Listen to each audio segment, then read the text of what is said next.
what's your hope for the future? Where do you think the industry is going to go? Sort of a prediction or a glimpse into what you see is already coming. The most interesting thing for me would be the metaverse and how the NFTs would bring about its emergence as the next internet.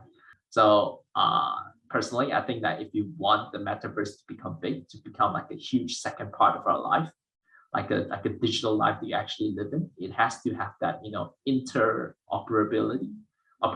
So that's something that NFTs will bring about. So hi everyone, welcome to a very special episode of the CoinGecko podcast. I'm Zhong and I'm the head of research here at CoinGecko. I'm temporarily taking over as host of this episode for Ben, as we're here today to speak to the team behind our new book, How to NFT. This is a new book which we have just published to help everyone better understand and get into the world of NFTs. So I think we have, the four of you guys around the table. So maybe introduce yourselves and which segments you were responsible for in the book. So let's go with Ben first. Hi everyone, my name is Ben. I'm a market analyst from CoinGecko, and I am actually responsible for the collectible section, the NFT as a brand marketing section, as well as a couple other topics which I interspread throughout, including gaming, and I also kind of edited quite a number of the other sections. Shaun and Win. Yeah, hi, Win. I handled the sports, music, and also the NFT Lego section of the book. Hi, I'm Shaun, and I handled the marketplaces as well as the chapter on art. And last but not least, Dillon. Hi, I'm Dillon. So I think I'm the newest member of the market research team, aside from yourself, Zhong. So when I came here, I think it was like it was around 60% done already, the book. So mainly the two chapters that I handled were financial NFTs. So that's NFT X DeFi, as well as fractionalized NFTs. Okay, so let's get right into it, right? So I think this is now the fourth book in the series, right, that we're published. So there is a How to Bitcoin, right? How to DeFi for beginners, and then sort of How to DeFi, which is the advanced version. And then, so this is the fourth book, right? How to NFT. Maybe, talk to us about the broader thought process and concept behind these books, right? So some of you have worked on these books, multiple of these books. So, how do we think about these books and why do we write these books? Win? Yeah, I think these books are mainly like a sort of like a primer to what you expect going into a specific topic, for example, DeFi or NFTs. So yeah, mostly the thought process behind it is something like what we thought would be useful when we ourselves were first entering into the space. So basically, like we just went along with that thought process. So with DeFi, we try to really go step by step all the way from how to set up your wallet, how to interact with these different applications. And yeah, the thought process behind like how to Bitcoin and how to NFT is also following that kind of flow. Whereas how to Bitcoin, we are talking more about the technology, the underlying idea behind Bitcoin, and also further along we introduce the readers to like the wallets, to like the different improvements, upgrades, and what Bitcoin can be used for. So for how to NFTs, what we were going for was basically introducing readers to like how to actually get started, like how to buy, how to sell, how to mint NFTs. And then going further along, we'll actually talk about the different categories of NFTs that we've identified within the space, which is always growing even as we speak. So yeah, that's generally how we would approach like writing specific topics into these books. Yeah, and these are not just for beginners, right? Because there's also an advanced DeFi book. So how is that different, right, from the advanced book from the beginner books typically? Yeah, so for the beginner books, the idea is just mainly to let readers ease into, especially newcomers or like people who just want to like refresh their knowledge on a specific topic, to let them ease into that particular segment. So be it DeFi, NFTs, or Bitcoin. So that's mainly the idea for the beginner books. As for the advanced version, what we offer, it's a more in-depth look into more complex protocols. There's less guides and more of technical and more in-depth explanations for these more serious protocols, especially for those that are more into the space, and they will definitely appreciate like trying to understand the more harder topics that we presented in the advanced book. Okay, so this is book 4, How to NFT, right? I guess why now, right? I think or more like you guys already spent I think close to a year writing this book. So why NFTs now? I mean, we saw CryptoKitties sort of boom in 2017, I guess. But we are writing the book now, right? Yeah, so actually we only started writing this book over the last 6 months, I would say. But Bobby and the management team, they've actually really wanted to always write an NFT book. And I guess the main goal was there were a lot of bigger topics to cover before NFTs. DeFi, in line, DeFi summer was a very big deal.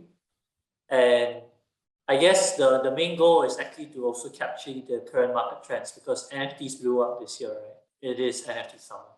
So we knew that we had to get our book on NFTs this year. So in a way, it is a response to emerging trends. And at the same time, it's also worth mentioning that CoinGecko has always been bullish on NFTs in general. They like the concept, like the idea way back. So it was only a matter of time. So it was a good time. Okay, definitely. I think we've definitely seen the market take off, right? So obviously there are a lot of segments of NFTs. I think even in the book we split it up into 10 different segments, right, in total. I was just wondering, when you started, you mentioned 6 months ago when you guys started, did you all already had these 10 segments in mind, or you guys just sort of go with the flow and sort of figure it out along the way? Sure, I'll take the question. So when we originally started, NFT summer wasn't really a thing back then. The NFT market was more muted. So we were actually just planning to cover the basics of NFTs like CryptoKitties, and like the crypto marketplaces. I mean the NFT marketplaces and such. But then NFTs really took a turn. And from a 100-pager book, it has now been increased to over 200 pages, if I'm not mistaken. So because we, as market research analysts, we are quite embedded in the NFT space as well as DeFi.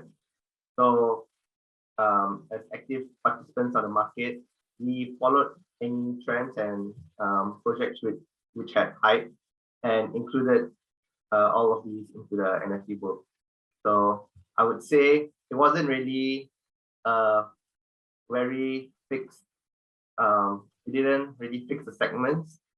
We went along the way as time passed and more trends came about.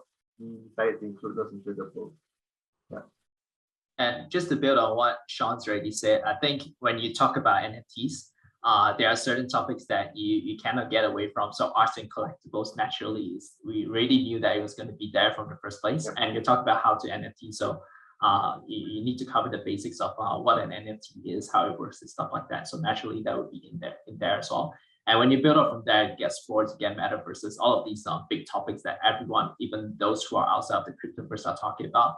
And naturally you would toss all of these in as well, because that's what people want to find out more about, right? As for myself, like I mentioned, when I came in, the book, some of the topics were already pretty much done. And then for myself, I saw fractionalized NFTs, and I saw like what DeFi is doing for NFTs, how it's making it much more accessible. And I was just thinking like, okay, surely it goes the other way around. So that's how we came up with the financial NFT part, which is like, what NFT is doing for DeFi. So that's a two-way relationship over there. Yeah, so it sounds like a pretty organic process. Like we sort of just kept on adding chapters at the end, right? And actually sort of had to call a stop so that we can actually wrap up the book and then sort of publish it. I think you talk about arts and collectibles earlier, Dillon, right? So obviously they were the most popular, or they are still, I think, the most popular. And then more recently, I think we've heard about games and metaverses, right? So Axie has really, sort of dominated a lot of the conversation around NFTs as well, in addition to arts and collectibles. And we dedicated, a lot of the book to that. I wanted to ask, for you guys, obviously you cover each of your own segments. So why do you think these are the segments that sort of took off, right? So maybe Ben, talk about, in general, and maybe, you covered the gaming sort of NFT segment, right? Yeah, so I think my opinion is because there have a lot of media hype around big sales. So I think Beeple's NFT everyday sale, his NFT sale, artwork sale was sold for 69 million, if I'm not mistaken. It's just crazy numbers. So there's naturally a lot of discussion and content in the space about art and collectibles in general. So that meant there was a lot to cover, and there's a lot of examples we can use. And then gaming, as Zhong mentioned, Axie Infinity is like the king now, right, for play to earn. And I guess the big conversation around that is how games are basically creating jobs and turning poverty into opportunity, right? Letting gamers earn a living, letting gamers get to turn their life around. All they need is internet and a mobile phone.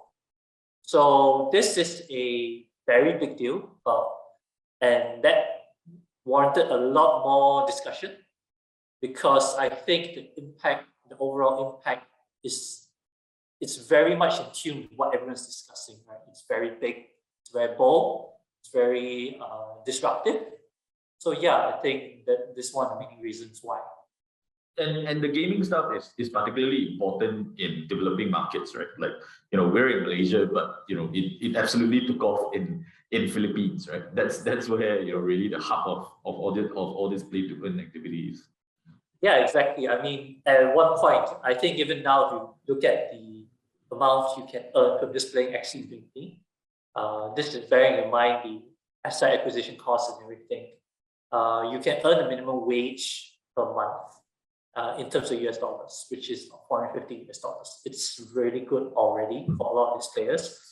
And during the peak, it was very lucrative. If I'm not mistaken, for Axie Infinity, it was about 1,300 USD per month on average. We did some internal calculations, which you can actually find in the book. But yeah, long story short, it's very lucrative. It's very opportunistic for a lot of these poorer countries who, like I mentioned, get a chance to turn their lives around. Yeah. Shaun, I think you covered arts and collectibles, so we definitely want to talk more about that, because that's sort of where it took off and where it's still quite big. So tell us more about this segment. Why are people buying apes and punks and penguins, I guess, and all this other stuff. So I covered the art section, and I think Dillon covered collectibles. Okay. I did collectibles. Ben did collectibles. Yeah. So I believe, like, in the crypto space, there are many segments in crypto space, right? Like DeFi, various blockchains, and with NFTs. And I believe more people are able to resonate better with art as well as collectibles and games, which all fall under the category of NFT, because it's easier to understand for the masses. So as compared to looking at a DeFi protocol, not everyone has a finance background, and some of them can be quite complicated. So they are less likely to want to learn more about it, because the complexity of it is a barrier for them to actually enter and try out these protocols. Whereas art is everywhere around the world. I mean, it's part of the entertainment sector, right? You watch movies and TV, there's art involved, like, basically everywhere. So it's just natural for people to be, I feel, natural for them to be more attracted to art. And that's why it has gained so much popularity in recent times, and which is why we decided to dedicate more into it, as well as to collectibles. simply because the masses understand it better. Yeah. And Dillon, I mean, metaverses is I guess the latest sort of Yes. buzzword, and everyone is talking about having a metaverse strategy. Yeah, how did it so quickly, I think, capture the imagination of everybody, and then and all these projects have started all popping up. All the land, right? All the land has sort of gotten really expensive now. Yeah, so I think when it comes to metaverses, it was something that we were always going to cover anyway, regardless of the current hype. Which I believe that Facebook Meta's announcement really kicked it up a notch recently. But looking at all the projects that already have things like Decentraland, Somnium Space, even the Sandbox, or even Axie Infinity, that have their own lands going on as well. These are things that we find very exciting. We think that it's going to be the next evolution stage that the internet is going to go towards. So regardless of that, this is something that we wanted to show to our readers and our audience anyway, because we want to show them the potential that NFTs or metaverse can bring to them. So within the book itself, you can find things like what you can really do in the metaverse.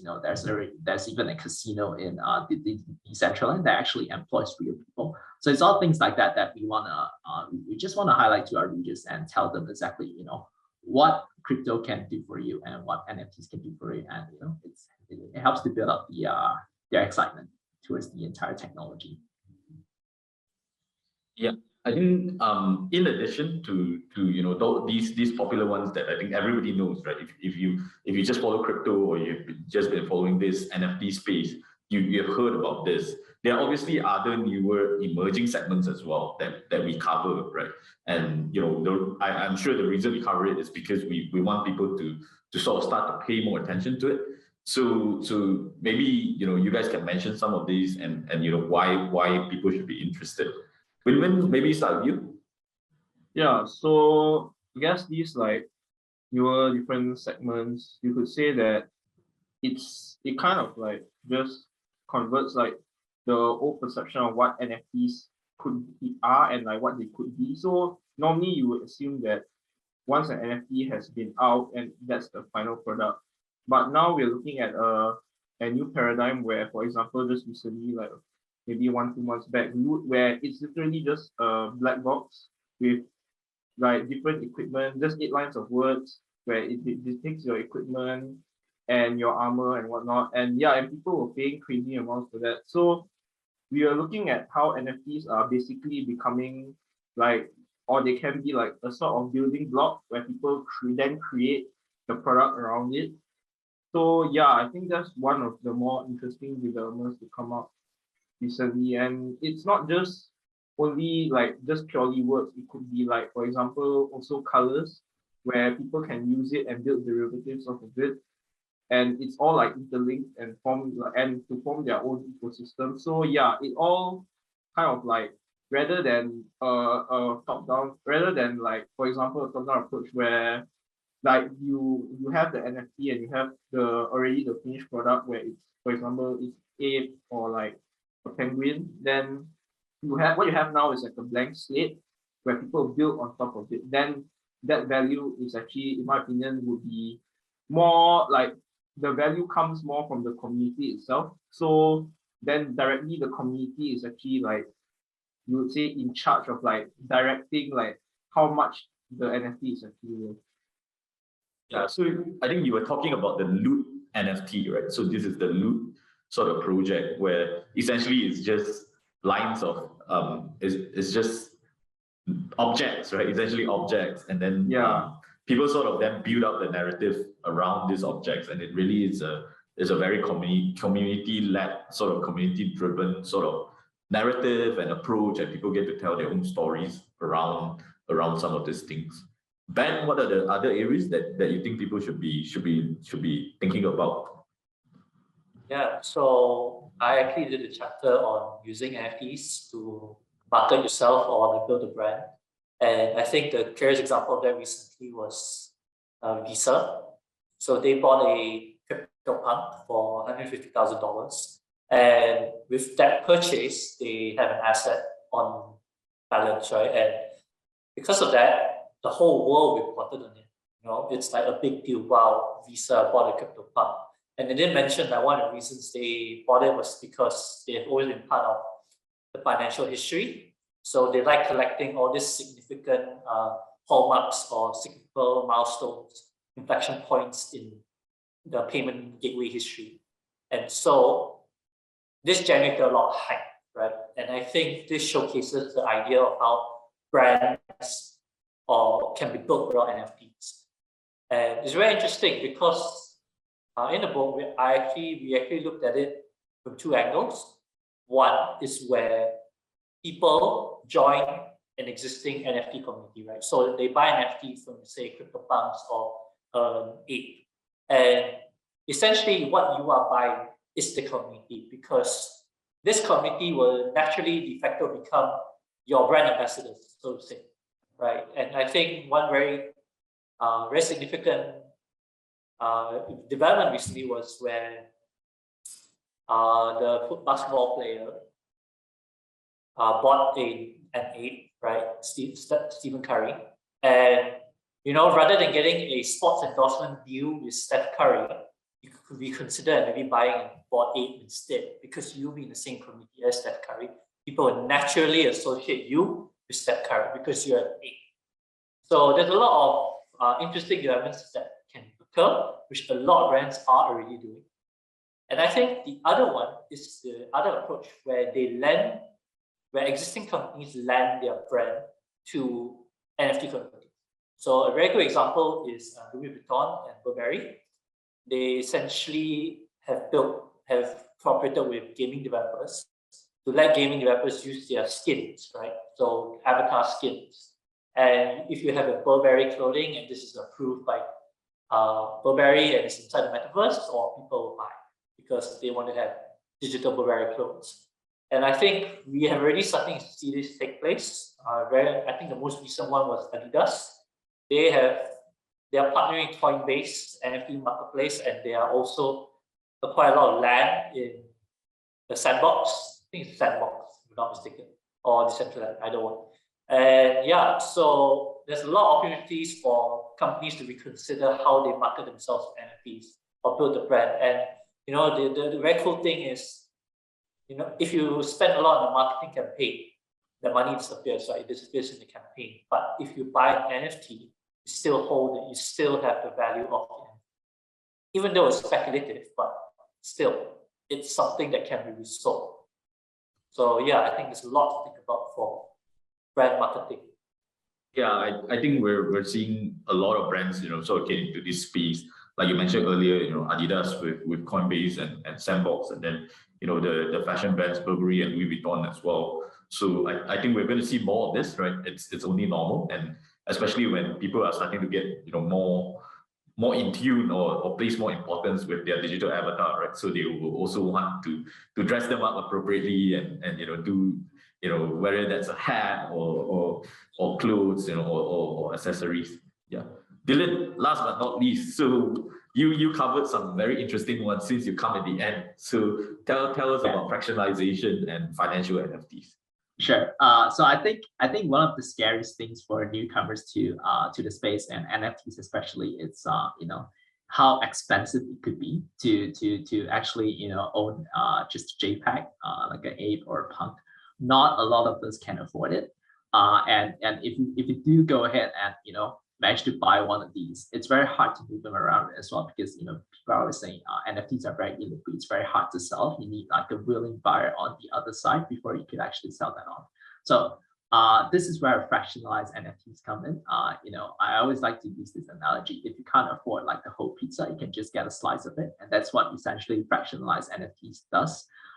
It makes NFTs much more accessible. So say, you're just a retail trader, and if you want to come in and you want exposure to NFTs, that's one of the ways that you could get that exposure. You can have that within your portfolio, and it's not as scary as owning like a whole NFT, right? Because the interesting thing about these specialized NFTs is that they're fungible. So you can just trade them like any other cryptocurrencies like Ethereum or Bitcoin. You can just do it on a decentralized exchange. So in that sense, it makes it much more accessible to newcomers. And so the other topic, the less sexy topic that I covered is financial NFTs. So I think the main reason why we wanted to sort of like put this chapter in as well is because whenever people think of NFTs, they think of art, they think of collectibles, they think of all the fancy fun stuff. But the message that I want to bring to these people is that NFTs is much more than that. There's like there's an underlying technology within that even the DeFi space uses. So for example, Uniswap V3 is actually it's actually one of the protocols that actually uses NFT. It's a core part of how they work. So I want to let people know, like people are saying that NFT is a bubble. Arts and collectibles, I mean, personally, I don't agree, but arts and collectibles and all these other things, even if one day they slowly die off, NFTs will still be here to stay within the cryptoverse because they do have that, that underlying technology and how they work. It will contribute to how DeFi space will eventually become better in the future as well. Yeah, I think, obviously, all the arts and collectibles and games are great, especially with the play to earn stuff. But I think, there is actually practical application for these NFTs, right? And even we're barely just scratching the surface of this, and we're going to see, I think, more of this technology being used even in the real world, right? Whether it comes to things like that, titles and stuff like that. So definitely, I think DeFi is sort of like one of the first steps towards more practical application, but I think there's definitely more to come. Okay, I think the book is called How to NFT. So right, so there's going to be a lot of how to right guides in it, right? How to sign up for wallet, where can you find your NFT, how do you buy it? I think people can read through that themselves if they get the book. So I just wanted to ask you guys, you guys have to do all this research, right? And do you feel it's sort of difficult for newcomers to get on board, and get involved in this industry, especially if they don't have crypto or they have never dealt with crypto before? And how do you think the industry is achieving or can achieve greater broader adoption? Maybe Shaun and Women, one of you guys.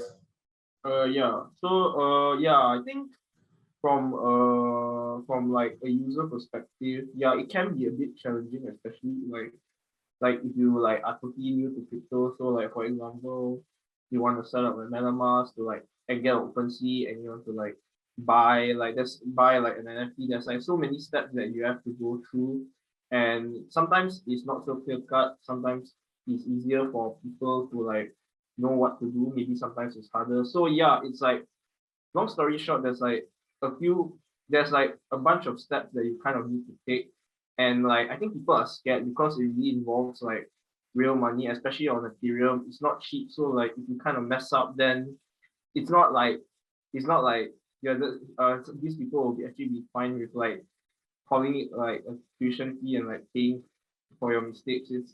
But I think a lot of exchanges are trying to kind of abstract away all these difficulties, so to speak. Like for example, Binance, FTX, they actually now have NFT marketplaces where people can buy NFTs directly from the exchange, and so that kind of takes away a lot of the steps required. So you kind of just deposit your money onto an exchange, and then you just buy it from there, and that's it. Then you just own the NFT. Whereas the conventional way would be, let's say you're new and then you would buy from an exchange, then you have to withdraw it to your MetaMask, and then you have to incur even more gas fees to buy it on OpenSea. And I think it's a step in the right direction for enabling greater adoption for NFTs. But overall, even though we say it's a how-to book, some people might still find it challenging. But with the guides we've had, hopefully it should be sufficient, and it should be detailed enough that even a complete newcomer should be able to go through it and to mint or to buy their first NFT. Yeah. Also, a lot of NFT marketplaces nowadays, they offer a way for people to bring fiat on board, so they can directly just use their credit card. And if I'm not mistaken, you use it to purchase crypto on the marketplace itself, and that will be then that can be used to buy the NFT. So it's more direct route nowadays.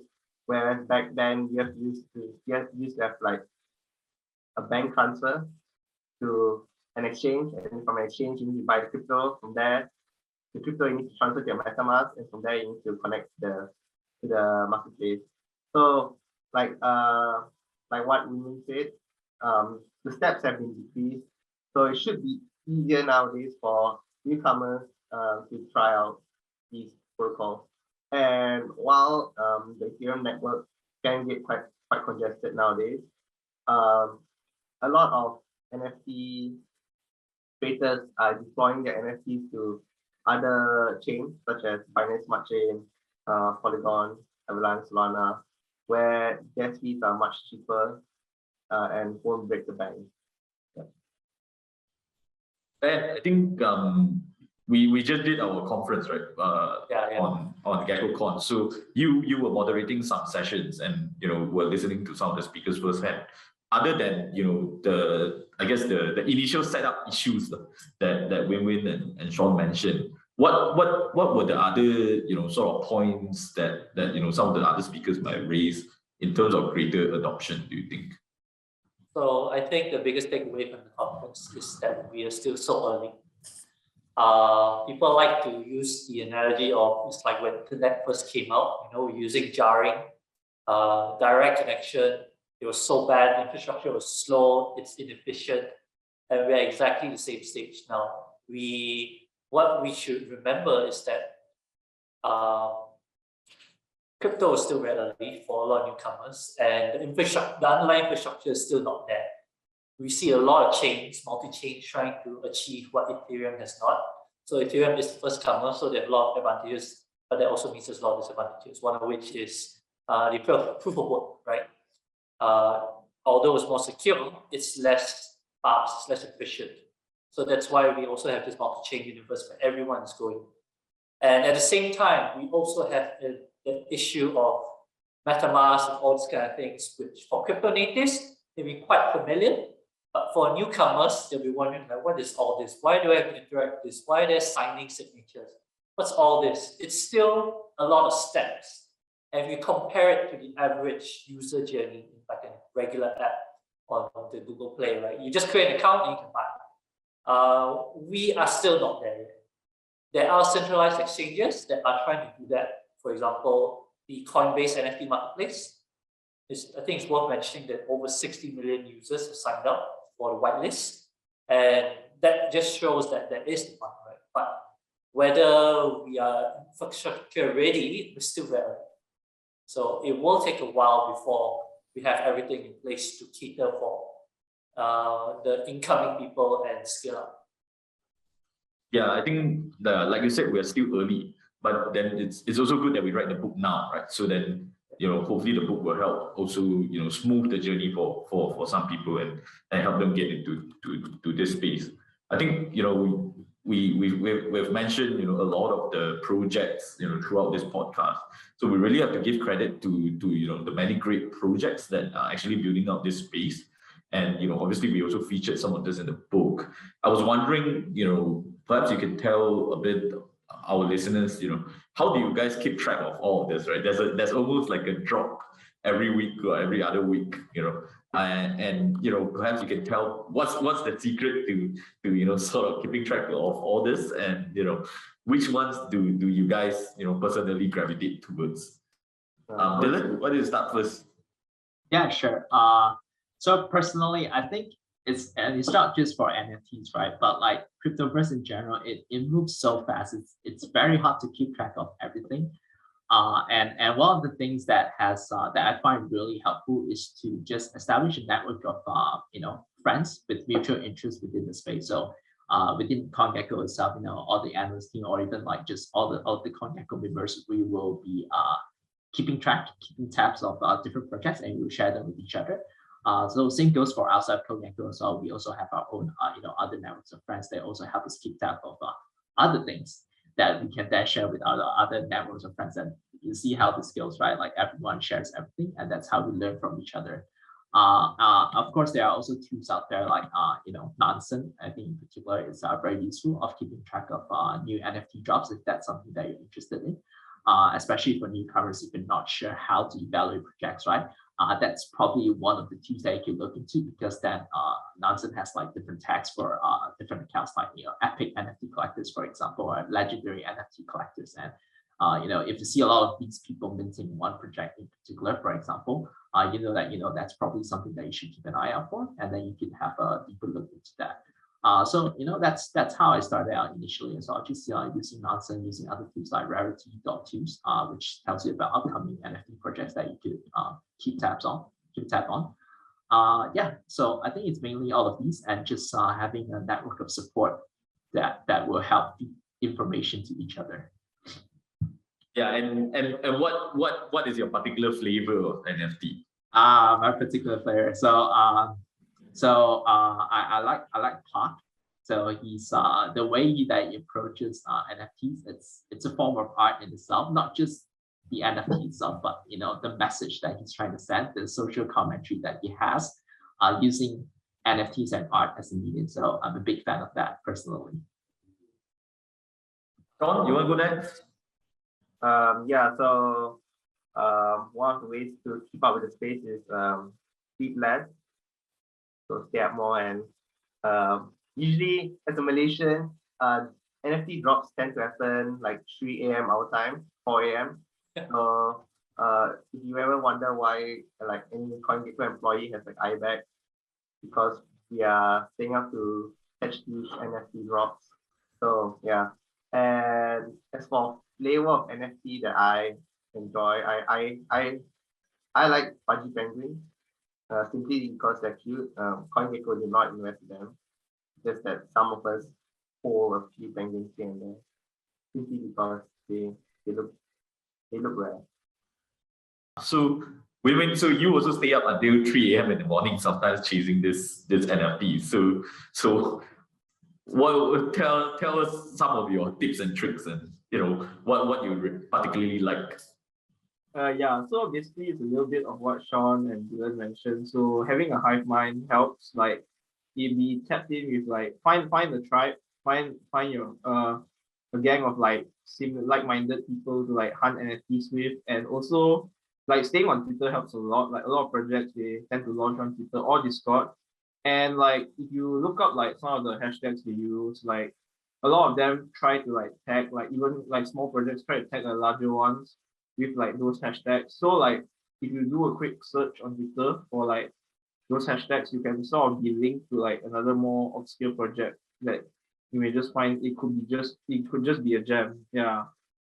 Personally, and for NFTs, like it's kind of hard to choose, but I think for now it's Treeverse for me. Like I like the idea that timeless avatars. I think it's gonna be like if the game already looks good like from the start, so can't wait to see how the future shapes out. And then you. Yeah. So building upon what everyone said, right? I think I want to focus more on how do we find our tribe, because I think many of us have said like we need a bunch of friends, but where do you actually get these friends, right? So my suggestion is to hang out in online channels, online forums like Discord, Twitter. So for example, if you like a Fudgy Penguin NFT or you like an ape NFT, join their Discord channel. Look at the community, see whether you can relate. That's where you network out and make friends. And I think for us, like I'm very active in Telegram as well, because that's where a lot of alpha or NFT information is shared. So find your tribe, find channels, look for NFT influencers, essentially people who are well regarded in the space because they can move markets. Whatever suggestions they make or tweet about certainly can pump a project like just overnight. So always keep track. And for those of you who are a little bit more degen or wanting to dive deep, I think Dillon already mentioned Manson, but there are a lot of communities online or that offer services that track these drops, right? So there are like curated channels on Discord where you need to buy an NFT to access. And in that channel, they will share with you a lot of different drops throughout the day. So that keeps you posted. The other one I can think of is a DAO like Uni Whales. Essentially, they track all the big projects, big whales that respectable projects, right? So, for example, you see this guy buying this NFT project, so you immediately buy. So it's kind of like keep abreast of the space because, like you said, like crypto and NFTs in general move so fast. You need to be on the game, and that usually means no sleep. Yeah, no sleep for us here in Malaysia. I wanted to particularly stress on the point where, really when you're buying into an NFT, especially one that is quite big, you are also, getting into the community, right? So you might want to go into the Discord, sort of test it out first and see if you can click with the people in there before you sort of invest a huge chunk of money. Yeah, I think last question for this, and we're going to wrap up. So I wanted to come to all of you guys and ask, you have written a book, and we are where we are now, really at the start. So, what's your hope for the future? Where do you think the industry is going to go next, right? So maybe, we can talk a bit about each of your respective segments and give us, a bit of, sort of a prediction or a glimpse into, what you see is already coming. Ben? I will digress a bit and talk about my hope for NFTs in general. So I think one of the topics I always think that NFT should be discussed more intently by the wider public is the potential for it to, disrupt any middleman. We always talk about crypto, but NFTs really help do that for things like legal documents, contracts, insurance, car sales, tickets, any document essentially now, physical document, can be tokenized as an NFT, right? So I come from a legal background, so I can give you an example. Just imagine if you had, instead of a will, you have an NFT, a will that's NFT, right? You don't need to go to court. All your assets under NFT is all listed online. For you to gain permission when someone passes away, it's all automated and it's done through DeFi, for example. So when you want to claim your deceased assets, you don't need to go through court, you can easily do it online through a DeFi protocol. I think this is just one good example. There are a lot of other examples you can think of, like car insurance, land surveys, land orders, charges, bank charges, all sorts of things, mortgages. I think this is a very good example of a protocol which is really doing their mortgages in America. So yeah, that's what I predict and hope, that basically more governments and companies and institutions start using NFT technology to improve the efficiency of their processes. Yep. Shaun? As for me, I hope that NFTs, there'll be less rubs in NFTs at the moment, because currently any project that launches, be it art or collectibles, etc., the moment it launched, they usually sell out within a few minutes, if not seconds. And sometimes these owners abandon the project after raising money. So that's what we call a rug. So I hope the space matures more and less of these scammers are around. Yeah, I think that's sort of important, right? So because sort of every time there's a rug, the space sort of loses sort of credibility, and people get pissed, and then they sort of like, what is this? It's just a scam. Yeah. Win-win. For me, I kind of echo the same sentiment as Ben. Yeah, so really seen like how NFTs, like, they're definitely more than just like JPEGs, right? They have actual use cases in across a variety of disciplines. So like legal documents, music, sports. So I think it's only a matter of time before like even other industries like discover what they can actually do with NFTs, and it's sort of like it's able to tie together two completely unrelated disciplines. So like through NFTs, so like music NFTs, and maybe with like art, or maybe with finance, it's like two completely completely different sectors, but together with NFTs, then they sort of like come together. And also, I think what I want to see is mostly like now a lot of NFTs, like most of them are on Ethereum. So and now Ethereum is so expensive to use, right? Even if you want to mint like a particular NFT, it will easily cost you like $100 or more, like just to mint it.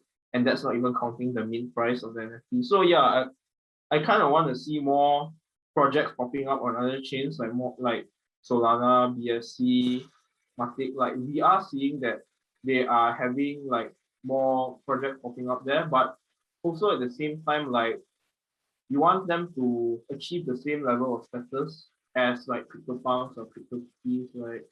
And I think it's very possible, like given like how wide adoption is for NFTs, and like they're slowly but surely like getting more and more popularity and attracting the masses.